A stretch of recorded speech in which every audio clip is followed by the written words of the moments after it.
see, we're going live, it says. And let's see. We have about 63 people waiting in the room. And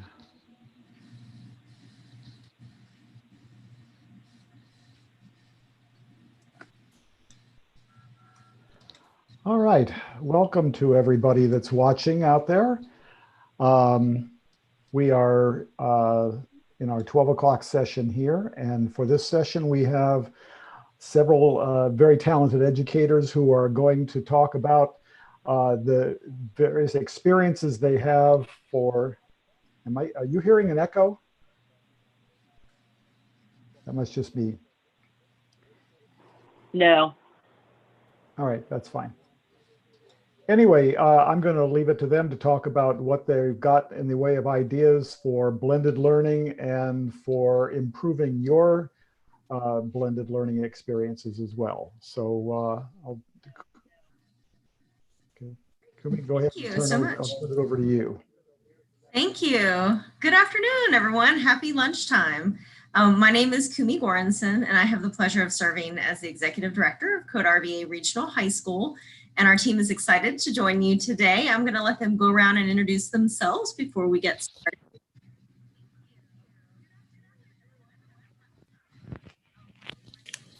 My name is Gwen Ashworth, and I'm one of the 4 school counselors in our Student Services Department at Code RVA.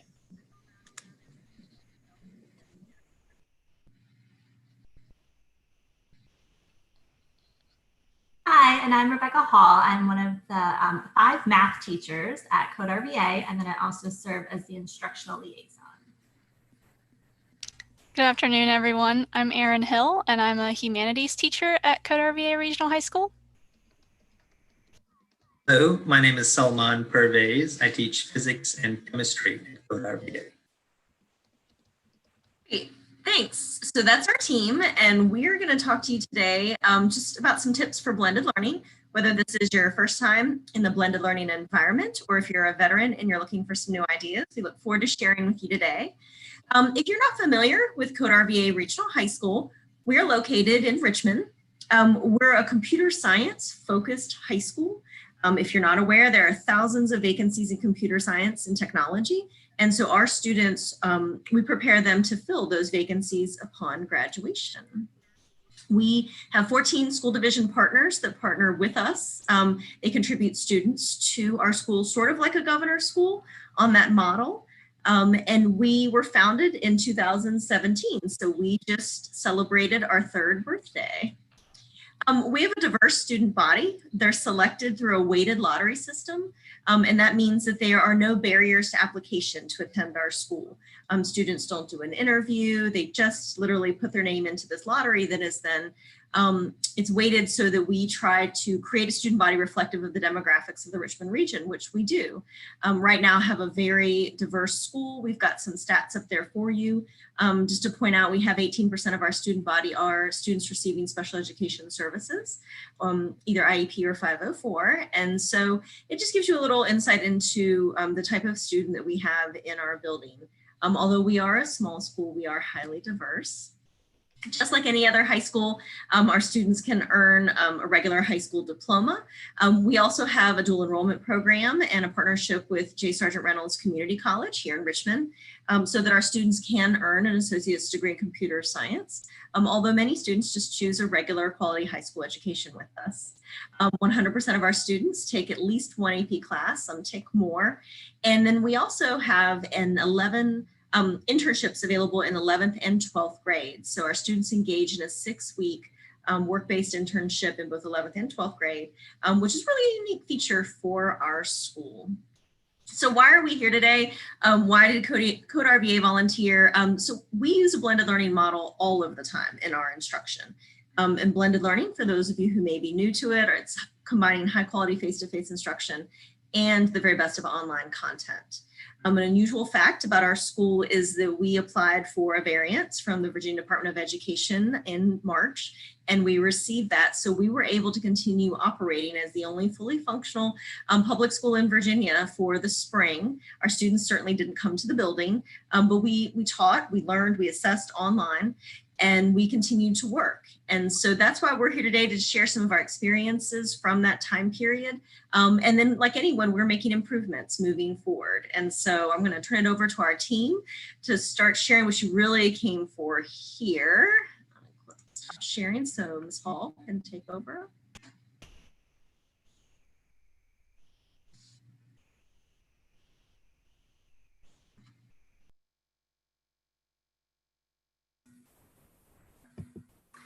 All right, so I'm going to go through a little history of the school and how our instructional model was designed pre-school closure, so you can see what we were doing before and how that transitioned to online and maybe what we'll be doing in the fall.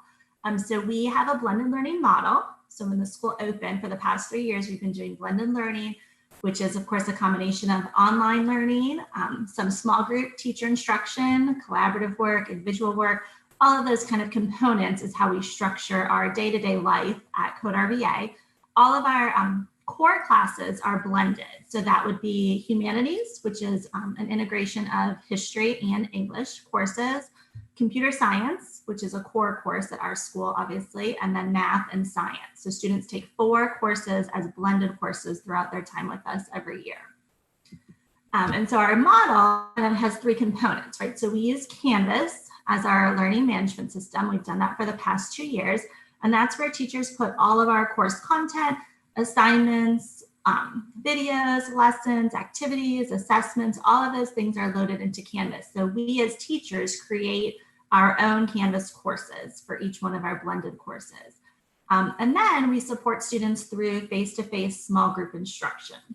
So within a class period, a teacher might be assigned 20 students, and those 20 students are their students to either work with in a small group, bring in half the students and then switch, or however they want to structure that time to provide that small group instruction, which could be collaboration activities, it could be direct instruction, it could be activities where we're just supporting students as they work through problems. It could be remediation, enrichment, it just varies based on need. So teachers have control of that time and how they need to structure that face-to-face experience for students. And then students also spend time working in our open space. So the open space is like an extension of the classroom. So our classrooms are designed to be small for small group instruction. So then students work in the open space in that self-directed time on their online coursework related to whatever they've done in a breakout in that small group instruction. So in the open space, we're developing time management skills and kind of that workplace readiness that's so important for students moving forward. And then this is just a sample for you of like a student's calendar, again, pre-school closure. This is how we structured our day. So we have a 5 rotation day, right, which is like 5 periods in a traditional school. All students have assigned here, you can see PLT, that stands for personalized learning time. So that's where students would work on their online electives or get some extra intervention support or meet with a school counselor or have that personalized time for what they need to work on. And you can kind of see it for this particular student. A2 at the beginning of her day would stand for Algebra 2. So you can see where one day she has a breakout, right, where she would be going to a classroom for small group instruction. And the next day it says A2 independent practice. So during that time period, she would be working in the open space on the online coursework. So teachers get to invite students, right? It's an invitation for a mandatory class, invite students to breakout sessions based on need, based on the content, based on what we're working on. And if you look down a little bit further where you see like breakout during R3 on this schedule, that's a science breakout. And so this particular student had a breakout 2 days in a row, a shorter breakout, and then had time on the 3rd day to sit in the purple section, which is just one of the sections of our building in the open space where they're doing their work. So the schedule for students is fluid. So we as teachers would plan our week the week before, and students would check in and kind of see what do I have going on each day of the week, similar to like what they're going to do in the workplace. So as we transition from that our normal Code RVA experience to online, we had to adjust our schedule, right? So when we first closed and went to home on that Friday afternoon, that first week we were like, oh, we're just going to run our normal schedule, but virtually. And so we found after doing that for that first week that it wasn't, students were struggling with what to do when and how to keep up. And we wanted to provide options for them, time in which they could attend a breakout. So as teachers, we kind of got together and revamped that schedule. So this is how we ran our school from late March till the end of May, right? So we went to like a one content area per day model. So on Monday, all students knew on Monday they had a computer science breakout, right? And some teachers chose to have the same breakout in the morning and afternoon, so kids could pick based on their schedule what worked better for them. And then we also ran office hours. So each core area had 2 office hour set times. So all parents and students knew, if I need help with science, I can go Monday morning and my science teacher's available, or Wednesday afternoon, my science teacher's available. So we kind of set the structured schedule so everybody knew what to expect each day and each week as we navigated through the transition to all virtual. We used Friday, you can see, as more personalized learning time. So students could work on their online courses. Our school counselors scheduled meetings during that time and offered office hours. And then our special education teachers scheduled individual check-ins with their students throughout the week. So that's how they continued to kind of meet those needs. They would schedule goal setting meetings, or they would check in with a teacher and collaborate with the teacher on what a student needed to work on, so then they could provide support that way. So this is how we ran our spring as we transitioned over.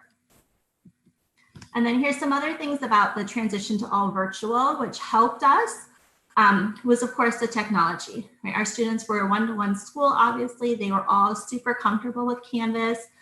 They were used to checking their email. We used email accounts with them to communicate regularly. We were comfortable with the Google Calendar.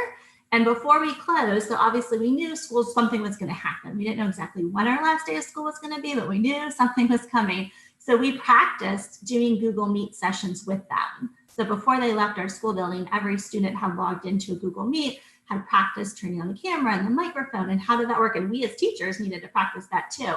So we knew, like when we left that Friday, we knew our students would be able to reach out to us the following week. So we put some of those structures in place to help with the transition, which was nice for our students because, again, they already knew how to use Canvas. So that was a big bonus for us. And then we continued taking attendance. Okay, so like Kumi said, we were still teaching new content. So we were taking attendance at our virtual breakout sessions. So we would report that. So that way our school counselors could reach out to families if they were seeing trends of students missing. And we also started, as the longer we were in that virtual environment in the spring, we also started tracking work completion, right? Because there were some students who couldn't attend a breakout at the time and they would view that recorded session later, but they were still getting their online work done. So we knew that they were in touch with the course and they were making progress, which was important to note so we could keep up with them that way. So we were running attendance. We also continued with, in our regular school year, we would have a morning meeting, similar to like a quick homeroom every day for attendance and announcements and check-in and community building. So when we went virtual, we stopped having morning meetings together, but we did continue sharing with students the slides, which was all of the announcements. So students were still able to see school was still running. Here's upcoming events. Here's resources that might help you as you're home. Here are some different ways to structure your time and schedules. So we provided that to students through our morning meeting slides each week. And as teachers, we spent some time, of course, modifying our curriculum. So we knew as we transitioned to all virtual, we weren't going to be able to cover all standards the same way we had planned to had we been in the building. So we started to identify some essential standards that we must cover to ensure students are successful in future courses. And then we also started to adjust the pacing. So the pacing at which we were working in the school building needed to be slowed down as we were adjusting to virtual and our students were adjusting to all virtual. So we started to modify some due dates and some of our expectations for how quickly work would get completed, which really helps students. I think we kind of went to like school-wide due dates and like this date, this is the cutoff. you were still getting graded on your work and you had until this date to complete assignments, which made it easier as a school to communicate with parents the expectations of this was the final deadline for this group of assignments, and then this was the final deadline for the course. So we just kind of learned as we went what we could and couldn't do through that curriculum, but we definitely made modifications and tracked all of those things so we would know moving forward what was and was not covered. So I'm going to turn it over to Aaron and Salman, and they're going to share some teaching tips, some things that we actually did in those breakout sessions to help you kind of frame your mind around what you might want to try in the fall with your students. Thanks, Rebecca. That's great. It's really cool to even just listen to you recap what we've done so far, to sort of hear that come back through and reflect on that. We've done quite a bit. This is no easy feat. All right, and you guys can all see my screen. There we go. So as you're planning for the fall and you're planning to go with virtual learning, keep in mind that what you do in the physical space is still enormously important in the virtual setting, if not sort of the most important thing. So I try to distill the 4 most important core elements of adapting instruction to be online. And I've listed them here, but I think it's probably best just to sort of show you what it looked like from a teacher perspective as we go. So one area that I think is most critical to any instruction, again, physical or virtual, is developing relationships with students and connecting with them, especially as we adapted to emergency online, fully online teaching. I found it super important to sometimes spend as much as half of the class just connecting with kids, figuring out, how are you doing? Just what are you feeling like? This is a scary time. We get that. And so we spent time just sort of sharing out how we felt.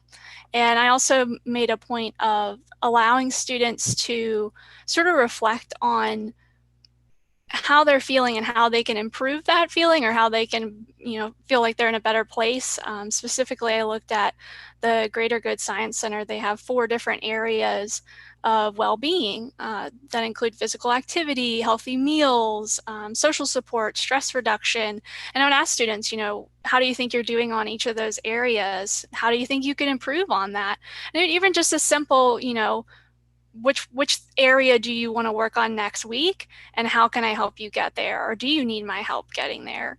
And I found, again, that showed that I very much care about the students. They understood that I valued their well-being as much as I valued their content knowledge. So I highly encourage you to just reach out and see how students are doing. You can do this a variety of ways. As you see in the sort of top corner there, I use Slido.com. And so Slido is something you can add on as an extension to Google Slides. And it's really cool. Sometimes you can do polls. As you see there, I did a word art with the responses. On the bottom, you see in sort of the rolling GIF there, I use Nearpod to check in, since that allows me to embed questions throughout the lesson, and also sort of gives you these nice pie charts of the results as you go through, and you can choose for it to be specific or anonymous. And even if you're not feeling like you're ready to do this, simply ask. You can use your chat within Google Meet or your chat within Zoom, or just have students turn, this is the time to hear their voice. So even, it's nice if you can see them on camera, but even if you can't get that, at least, to hear them say how they're feeling, I think is enormously important as you're trying to establish the connection so that you can then move on to content. And especially important too, as in the fall, or, as you start your school year, whether that's, maybe it's coming up in a few weeks, that you establish those relationships and really spend the most time setting those norms and doing that before you move on to content. Backwards design is still important as well. So I think the first thing you should consider as you are uploading your content to a learning management system like Canvas or Schoology or Blackboard is to consider, what do you want the end products to be for your students? What are they making in your course? And the screen share I have there for you is my summer course. We have a 2-week English recovery summer course, and I knew at the onset I wanted students to read and write every day. So as I was uploading content to Canvas, I made sure that each module, in this case I did a module for every day, that it has those two things. I also knew that at the end of the second week I want them to be able to make a mini research project. So again, my modules in Canvas reflect that. So this is not new. This is stuff that you are already used to doing. It's just a matter of putting it online. As Rebecca alluded to as well, you might consider slowing down your pace a little bit. I know that as we go into the fall, we will expect more out of students because the expectations will be clearer. Teachers, it's assumed that teachers are prepared and ready to handle this environment. So while we do expect more than we certainly will expect more than we expected in the spring, I still am going to be very intentional and methodical about prioritizing and honing my objectives. Each week or each day, what is the main thing that I want students to learn and to come away with? So again, that's fundamental, right? We write our objectives on the board. You want to do that online as well. So sort of getting down to the micro level, day to day, I would always have slides that indicated just a to-do list. Here's our agenda, and this is what one of them looked like. And again, this is there for their viewing while we're doing it, before we're doing it, after we're doing it. So that's useful for them, but it's also useful if a student's absent. They can go back and see exactly what we did. It's also useful for parents. So there's clarity on what am I teaching in these online courses? Here's exactly what we did on each day. It's also helpful for me because I tend to sometimes go on a tangent, or I love to follow students down a discussion rabbit hole, and I have to say, oh yeah, which step are we on? We're on this one. And I'll literally go through, as you just saw sort of there, and check it off as we go. So follow up with your agenda items and make sure that you're following it too. So highly recommend that. And just like in a regular classroom, you can also have students sort of repeat it back to you, so you know that you didn't just communicate the objectives to them, but that they know what's going on as well, that it makes sense. And then lastly, opportunities for, or not lastly, second to last, opportunities for feedback. I know that Mr. Parvez will cover this a little more extensively than I will, so I'll keep this light, but feedback is a two-way street. It's not just something that you give students, which, by the way, learning management systems like Canvas and Schoology, it makes it way easier to give feedback and to give it immediately and quickly. But in addition to giving your students feedback on the content, virtual learning enables you to constantly do little temperature checks on how the course is going for students. So to give midpoint surveys or monthly surveys, I asked midway through our emergency online learning in the late spring, I asked students, how is this going for you? And one of the questions you see here is, do you think the coursework's easier, more difficult, about the same? And I actually was surprised. I thought I was giving them an easier load, but they thought it was more difficult. So I adapted the remainder of instruction to their feedback. And again, that shows that, oh, I value what you think as a student. So again, constantly ask for feedback. And this could also just be an exit slip form. It doesn't have to be this big survey every time. And then lastly, for real this time, it's very important to make sure that you establish norms. I would do this within the first few minutes of being online. At the beginning of the year in the physical space, I asked students, how do we create a safe and empowered learning environment? And I had them write down their norms and rules for the classroom and vote on them. And as we started online learning, I asked them, do we keep this the same? Do we change things? How are our norms different online? Just make sure that kids are invested in making sure that this type of learning is working for them and that it is comfortable. We also review our school rules. So these were our open space expectations, but very similar for online. And then I would also add, as you're going over and establishing norms and expectations, that's a great time for you to address what does the workflow look like as a teacher. So as you see on the right-hand side here, I establish, here's what the remainder of our course will look like. You're going to be using Canvas. Since I teach English and history, you're going to be using No Red Ink. We're going to be making concept maps. And work is always going to be due on Wednesday. So that's when we meet. Work comes out on Wednesday. You have the whole week to do it, get into office hours, whatever you need, and it's due the following Wednesday.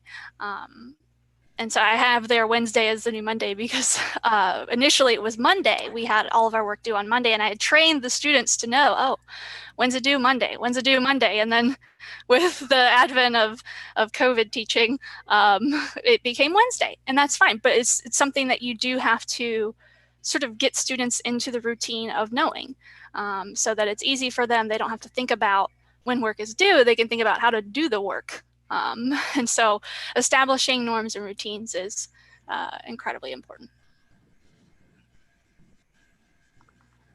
All right. And to give you a different perspective, Mr. Parvez will sort of share the science perspective. Let me not share here. Stop sharing. There we go. Thank you, Ms. Hill. I'm going to go ahead and share my screen with you. Hopefully you can see it. If I can get a thumbs up from one person letting me know that you can see. Perfect. Thank you, Ms. Ashworth. I appreciate that. And that's something I have to do constantly with my students just to make sure I'm sharing with them. So I'm just going to share a couple of things that I've learned through the transition from teaching on campus to teaching online. Virtual learning is an important piece. So right off the bat, it was very helpful for me to find a partner. And I was able to find a few partners through Twitter, some physics and chemistry teachers who have done exceptional jobs with creating lessons, online lessons. And I was able to find partners in my school because I know that there's a learning curve and I'm going to need partners to help me climb that learning curve. And Twitter is a very helpful tool for that. The other thing that I had to focus on was that I'm not recreating the wheel here. I'm still going to instruct the students when it comes to physics and chemistry and labs and lessons. I just had to adapt my delivery system. So once again, the partners were able to assist me in finding good ways of adapting my delivery system. And when I say good, I'm referring to efficient methods of sharing information with a large group of students. I'm still focusing on the scaffolding approach, just like we did on campus. It's still applicable here online. And the scaffolding approach not only applies to my students' learning, it applies to my learning. I have to be cautious as to build one step on the other and not to just jump a few steps and then get a little frazzled because I'm not as comfortable with the technology as I initially had thought. So there's a process. It's a step-by-step process, and the partners were very helpful in getting me from point A to point B.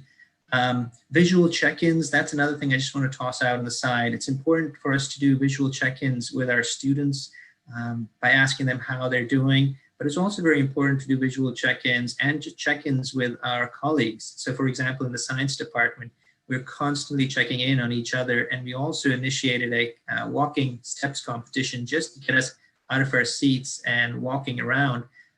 On campus, all your science teachers are constantly walking in the classroom. So now in the virtual world, we're all sitting down.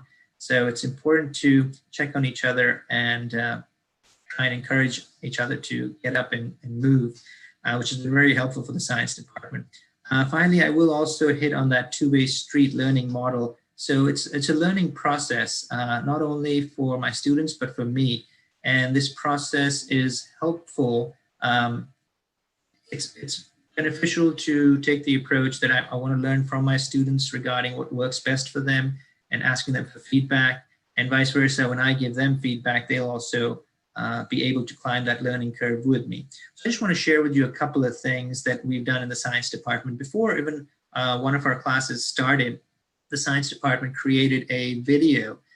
Class was supposed to start, our online breakout was supposed to start on Monday. So the week prior on a Thursday, we created a video for them. It was a simple introduction video. It introduced them to their science teachers, It told them a little bit about what our likes are, what our hobbies are. But then we also took that moment to talk about the expectations during the breakouts. We also discussed office hours, so students realize that if they have follow-up questions, when are office hours and which teachers will be in those office hours. And the purpose was to get this to them early enough so that they have an idea of what to expect when they're in the breakout with me. That itself would lower their anxiety. Many students would be anxious as to what to expect in the breakout. So the video was a fun way to get the message out in advance. It was also a good way to let them know that we will be asking you to do an assignment prior to coming to your breakout, just like we did on campus. So that information gets shared with them in a fun 8-minute video. I do want to show you what my calendar looks like. So when I was doing my breakouts, online breakouts, we're running about 5 breakouts in the day, and students would get this calendar invite. And of course, all they had to do was click on join with Google Meet to attend the breakout. And the students were also aware that if for some reason they can't make a breakout, if they can't make my 9:04 breakout, they can still look at my calendar and see when are some other times when Mr. Parvez is offering the class, so they can attend the other breakout. The only thing we asked them was that keep us informed. If you can't make it to the 9 a.m. breakout, let us know that you're planning on attending the 10 a.m. or the 11 a.m. breakout, and we can send you an invite for that one. This is just a magnified look of what I was sharing with you on the previous slide. So the calendar invite also includes the objectives for the day, tells them what we're going to be working on. And the purpose of that is so that students have an idea of what to expect before the breakout starts. Once again, the purpose is to reduce the anxiety level. The purpose is also to add a little bit more organization to the process, just like we would do on campus on the whiteboards, to let them know what to expect in class. It's helpful for the teacher and it's helpful for me. And once again, I'm not recreating anything. I'm just finding a different way to communicate that information with the students. This here is a slide showing you that the labs are still taking place in physics and chemistry. We're just doing virtual labs. And once again, this was due to a partner I found on Twitter, and I highly recommend it. It's a wonderful website it's a physics aviary website. And the person who has set it up, you can find them on Twitter also at FMC Cully, and you can communicate with them. They'll be very helpful and give you some suggestions regarding the labs they've created. And of course, you can take their lab, you can customize it, and you can remove some parts that require you to be actually physically present in the classroom when it comes to projectile motion. You can do all the parts that are can be done virtually. So there is going to be a lot of things that you're doing a great job on campus, and you're still going to keep those ideas flowing when you're online. You just adapting the delivery system. So if you start your class off with a quick review, a 5-minute Kahoot, or if you have an ed puzzle that students have to watch and answer 5 questions on before they come to the breakout, if you're doing this on campus, this can still be done online virtually. And as to the right, you see that's my handwriting on the periodic table. That's just using Windows ink and using a stylus, and answer questions for students, take pictures, save them, share them with students. So the instruction piece is still going on. The communication is still going on between the students and the teacher. On campus, I'm sure you were setting up lessons that had voice and choice for students. Same thing for the virtual setup. They choose which element on the periodic table they want to research, and then they share what they learned on a Padlet, and you can review their Padlets. Or if you want to do a Google Doc and want to keep it, in a very formal way, that can also be done. So you have a lot of options as you progress through the virtual online learning process. Once again, reinventing the wheel is not necessary. You're doing a great job on campus, and you're just finding a way to transition that virtually. I'm sure you'll be great at it. Lastly, I do want to just mention the two-way street feedback. So you'll see on one side of the slide, that's my feedback that I gave a student on a lab that they had completed. And that was right through Canvas. I was talking to them about their specific lab. And when they're working on their labs, they've shared their document with me, so I can jump into that document anytime and give them constant feedback. So they don't have to submit something and realize, oh, they got certain points wrong. they will get feedback from me constantly so they can make some corrections, edit their work, and submit their best possible lab so that they get the highest grade possible. Finally, requesting feedback from students is wonderful, and it's not a complicated survey. It's an exit ticket feedback survey. It has 5 questions. It asks them, what did they learn? What is something that they learned? What is something they have a question on? It asks them whether they found the breakout beneficial. So the feedback survey is just sent at the end of the breakout, and then I review the results of the survey the following breakout in the morning with them in the beginning of their breakout, and everything on there, even the sections that ask them to type in their description, is beneficial for me. I cannot take any of it personally because my job is to find what works best for them, and what they share with me is just good, important data, and I can then adapt my breakouts based on their feedback. So hopefully what I've shared with you, what I've learned through this process has been helpful. Please feel free to reach out to any of us, reach out to Ms. Hill, myself, Ms. Hall. We're working our way through it, and we're getting better. There are teachers out there that are doing a phenomenal job, and we're reaching out to them to get some advice. It's a slow and steady process. I hope this was beneficial. I am going to transfer it over to Ms. Hall and Ms. Ashworth.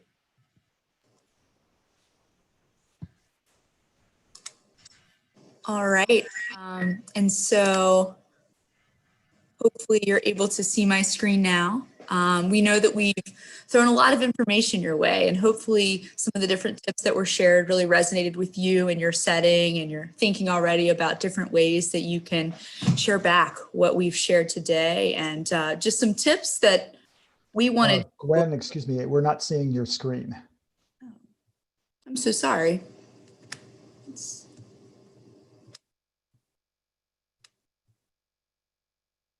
Can you see it now? There we are. Good. Okay, sorry about that. A few lessons that we've learned as we've been working through this, and the trials and the errors and reflection. When we stopped and we said, what are some bigger picture items that we'd like to pass along beyond the nuts and bolts? One that really came to mind was starting slow. It's really important to take a step back once you're processing this information and think about the mission and the vision of your school. As we mentioned previously, we're very focused on increasing the number of computer science workers within our regional workforce. So that is a primary goal for us. With that said, your school setting may be very different in those ways. And so thinking about your overall mission, your overall vision, and the big picture pieces before applying logistics. On the logistics side, I know we shared a lot today about schedules, ways that we've tweaked various items. One little nugget that I'd like to pass along is that when we started back at the beginning of COVID, so in March, we started with 1 virtual breakout per week at that point, once we went exclusively virtual. And we really have found after a few months of doing so that that's not quite enough. So that's one logistical item that we'd like to throw your way and advise you on, but really thinking back to what's the purpose of what you're trying to do before getting lost in the weeds, because it can be really easy to do so. On that note, similarly, communication is super important. And so when we think about communication, we're thinking about the triangle of our staff and employees, our students, and then their parents and guardians. And so those 3 areas we need to constantly be communicating with. The reason is we've all heard the saying that communication is 80% nonverbal. Well, when we're online, the nonverbal piece is impossible. It's not happening. So we're already at that 20% window of sharing information. And within that, as we all know, things can be miscommunicated or lost or misunderstood when you're communicating exclusively virtually and electronically. So we are constantly focusing on and revisiting, okay, we have our plan, we have our big picture mission and vision, and we've worked on our logistics. Now, how are we sharing this information so that all 3 parts of our Code RVA stakeholder paradigm are all understanding and processing and feeling like they're a part and a valued part of the experience. Tech support has been essential to this process. So we have learned that it's really great to work with our tech support team and provide unique hours for parents and students to check in as needed with just any sort of tech related question they might have. It might not be something they feel comfortable asking in a bigger meeting or through email. They might not know the right person to contact. So we're working on providing different ways for them to feel supported in that way, and for students, staff, and parents to contact us if they have questions about our learning management system, our student information system, or anything related. School counseling team, we strive to be effective and essential to this process by communicating these extra details and filling the holes or the gaps that may occur through this virtual process and through the blended learning experience. And so academic, attendance, and or personal reasons have all contributed to how we organize our time and what we focus on in terms of reaching out to families and to students and staff. So we're weekly looking at data related to student grades, their attendance, and or surveying them if there are any sort of personal issues that have occurred, and then reaching out to fill those gaps and provide that additional support. The importance of relationships here has really been noticeable. And so we, before COVID, were able, of course, to have in-person relationships with all of our students, and we've really fallen back on those. And so as Ms. Hill mentioned earlier, during our interactions with students, we are not necessarily jumping right into, hey, I noticed that you were absent the other day in your breakout, or I noticed that your grade has slipped in your science class, but rather, hey, how are you? What's going on? Trying to make those common connections and just be a voice of support and someone to hold them accountable during this strange time that we're all going through. Accountability, I mentioned, and goals. So during those conversations, that's when we really emphasize both the short-term and the long-term plan. And so with most students, we're able to provide personalized feedback and say, okay, in the next few weeks, these are the areas that we're focusing on. This is how we're doing it. And big picture, how does this tie into your long-term goals or where you're going? So we strive to hold them accountable and provide clear messages in regards to goals.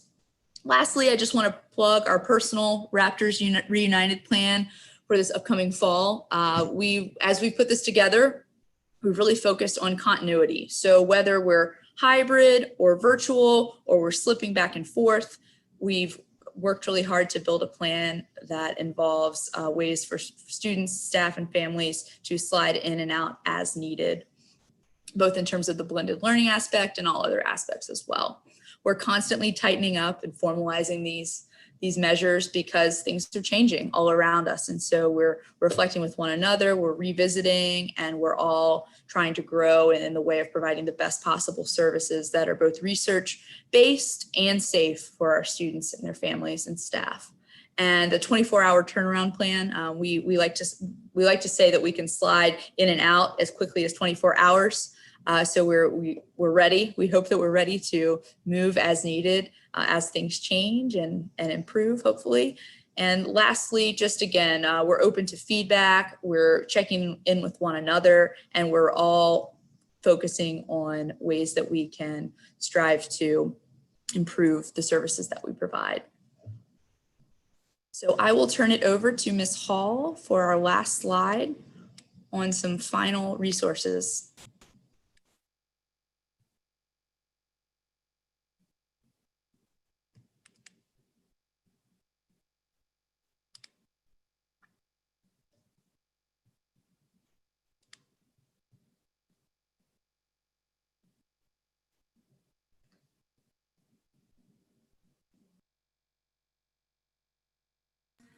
Okay, and so here are just some last little bits before we open for any questions we might have. We did link in an article that you might have seen on Twitter that we've all found really valuable as we kind of think through what online teaching looks like. So check that out. We do have a session tomorrow morning. Tomorrow morning's keynote session is a student panel. So if you want to hear from some of our students about how they felt about the transition to online learning and what their experiences were like, please join us tomorrow at 9. They're going to do a great job. They are super excited. And then we have tomorrow's Lunch and Learn session also, which is a little more focused on SEL and community building. So some of the lessons we've learned and what we're planning to do in the fall to kind of develop those relationships with students that we've not met before, right? As we have ninth graders coming into the building and we don't know them, we can't fall back on previous relationships. So what that might look like. And then of course, please stay connected with us. There is our website. There's some of our Twitter handles. There's a link, a bit.ly code to today's presentation. So if you'd like to access that, so you can have it to share and reflect back on, that's there for you. And then I think we're gonna just open it up. Unless anyone has anything else, we can open it up for any questions that might have come through. If anybody out there watching on YouTube has any questions, please type them in the chat and I will pass them along. There was one question that I saw from several people about what's the youngest age you feel that students are able to get into the blended learning? Because some of the elementary teachers are very concerned about not being able to use some of these things with their younger students.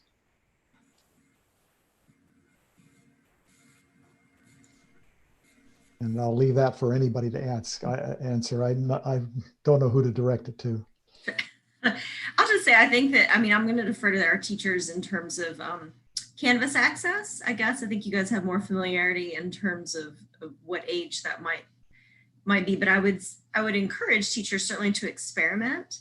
One of the things that we really believe in at Code RVA is that computer science is for all students, and then it can be a K-12 opportunity for students, even if we're just thinking about some of the principles of computer science and getting kids thinking in that computational way.